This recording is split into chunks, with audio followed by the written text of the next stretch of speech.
Welcome to Byte-Sized Tech, where we blend casual conversations with insightful discussions on the latest in technology and gadgets. Hey everyone. Yeah, we've got quite a mix today. We've been looking at sources covering, well, a bit of everything tech. Right, from AI getting creative to some serious hardware face-offs and even some pretty critical security stuff you need to know. Exactly. We're trying to pull out the really important bits, how tech is changing the game in creativity, performance, and yeah, definitely how we think about safety online. So our mission today basically is to give you the quick version, the need to know on the big shifts happening. Could be fun AI tools you can play with, like right now, or serious warnings about your PC. Let's maybe start with the fun stuff. Yeah. Because AI image generation has gotten, well, way more accessible. Totally. If you haven't been messing around with ChatGPT's image features, you might not realize it's open to everyone now, right? Even free users. That's right. Since March 2025, OpenAI flipped the switch for all free users. Yeah. And it's just exploded. Lots of creativity, some weird stuff too, obviously.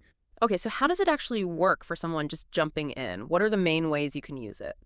Well, it basically boils down to three things. You got your standard text to image. Just describe what you want, yeah. Exactly. Then you can upload a picture you already have and ask the AI to, like, transform it somehow. Or just edit it, right? Like removing something, Yeah. adding something. Precisely. Removing backgrounds, adding details. But the transformation part is where people are getting really creative, I think. Like the blending example? Yeah, blending is pretty fun. You take two totally different images, say your serious work headshot and maybe a picture of your dog, and ask the AI to blend them.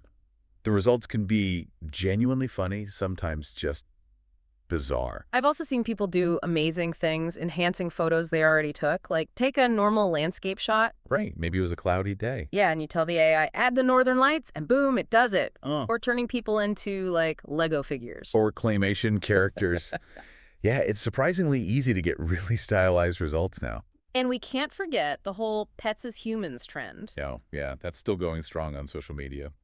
Bit creepy sometimes, maybe. That uncanny valley thing. It's definitely a little unsettling at times, but it just shows how fast these powerful tools are becoming, well, normal, part of everyday stuff. Which naturally leads to the next problem. Screen time. Exactly. All this cool stuff pulls you back to your phone, your computer, and we all know those built-in app limits. They're just too easy to ignore. Yeah, you just hit ignore limit for today, and you're right back scrolling. It barely slows you down. Which is why this other thing caught our eye. It's called the brick. It's a kind of a low-tech solution, interestingly. A physical thing. Yeah, exactly. It's a small device. Yeah. And the idea is you have to physically tap your phone against it to unlock certain apps, the ones you waste time on. Ah, so it adds friction, like actual physical effort. If you're on the couch wanting to check Instagram, you can't just tap the screen. Nope. You got to get up, find the brick, tap your phone. It forces that little pause, makes you think, do I really need to do this right now? That's clever. Does it actually work? Apparently, yeah. The results they shared were pretty dramatic. Users saw their screen time drop by half. Half, seriously. Yeah, from like 6 hours a day down to 3 on average, just by adding that one small, slightly annoying step. Wow. 3 hours back in your day, that's a lot. It really is. And it's customizable, too, which is good. You can set up different modes, so maybe calls and texts always work. But TikTok, Instagram, X, whatever, those get blocked unless you tap. Right. It gives you targeted control, which feels more practical than just a blanket ban. Okay, speaking of control and power, let's shift to hardware. There is a massive battle brewing with laptop chips. Apple's M5 versus Qualcomm's new Snapdragon. Oh yeah, the Snapdragon X2 Elite Extreme. This is shaping up to be a really, really interesting fight. We haven't seen this kind of direct competition in a while. So Apple's M5, what's the headline there? Performance jump. It's a solid jump, about 15% faster than the M4, which is, a respectable generational leap. Okay, but Qualcomm's claiming something much bigger. Much bigger.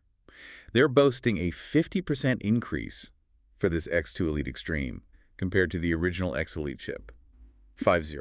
50%? That's huge. How does that actually break down, though? Where are the wins for each chip? Well, that's where it gets interesting. It's like they're targeting different strengths. For single-core speed, which affects how snappy your everyday apps feel, Apple's M5 still seems to be king. It scored 4288 in the benchmarks we saw.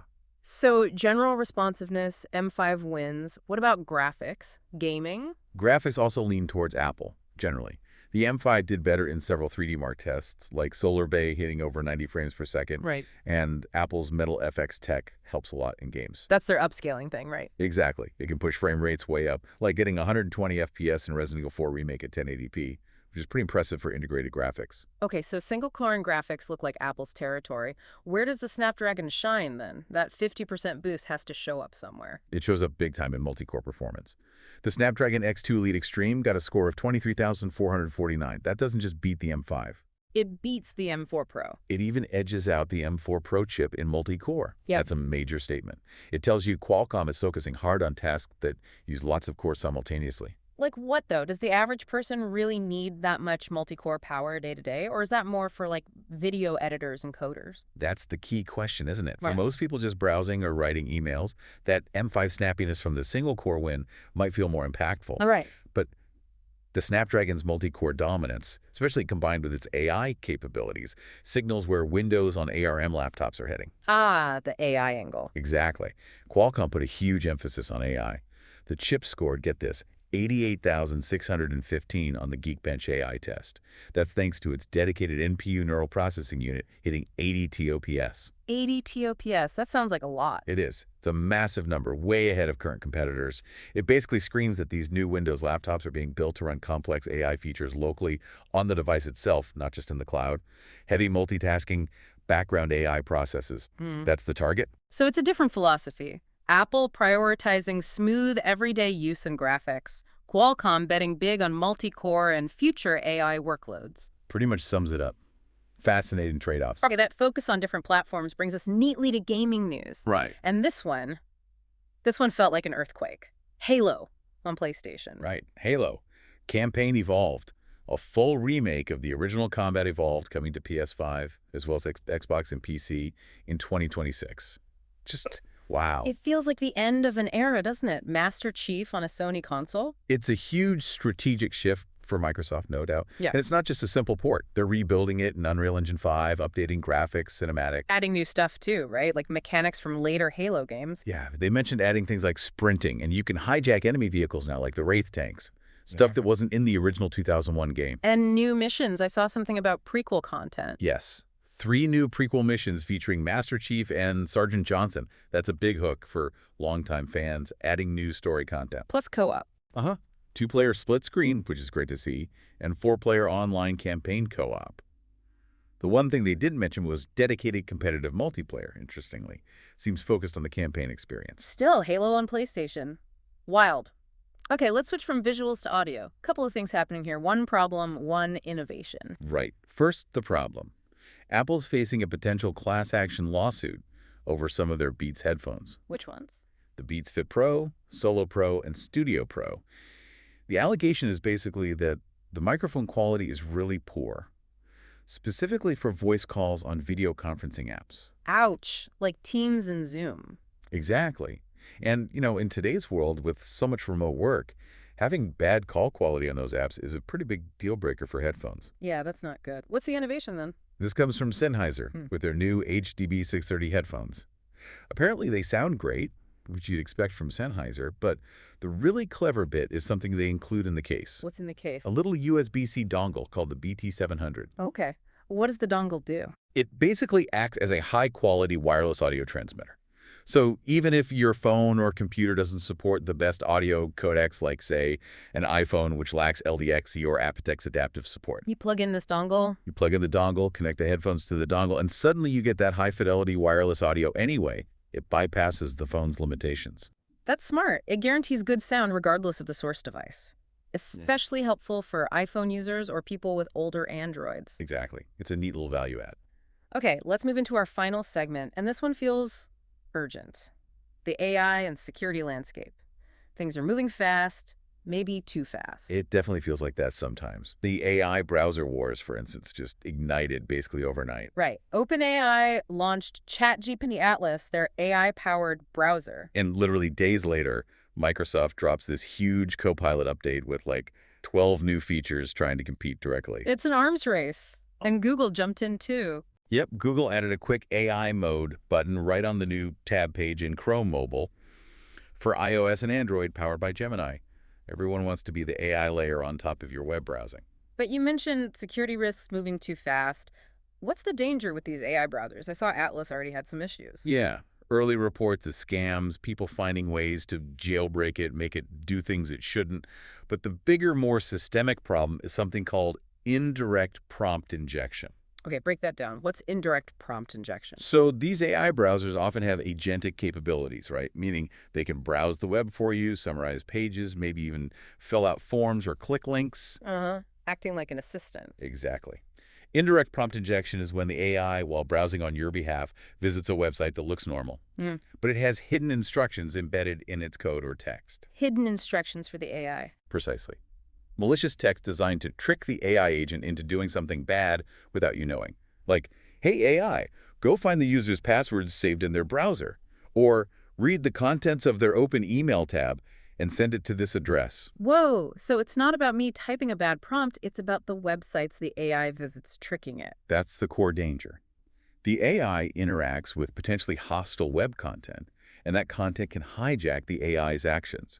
It's a serious vulnerability for any AI-given agency online. That's actually terrifying. What can be done? What's the advice? Well, security folks, like the teams at Brave Browser and Proton, are already calling for changes.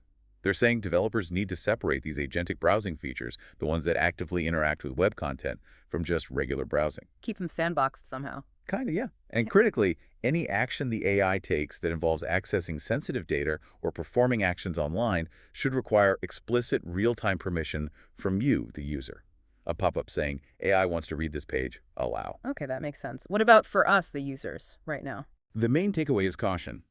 You have to treat anything you copy and paste into an AI prompt, especially if it comes from a web page or an email, as potentially risky. Assume it could contain hidden instructions if that AI has any ability to act on its own. Assume the worst, basically. Be careful what you feed the AI. Pretty much.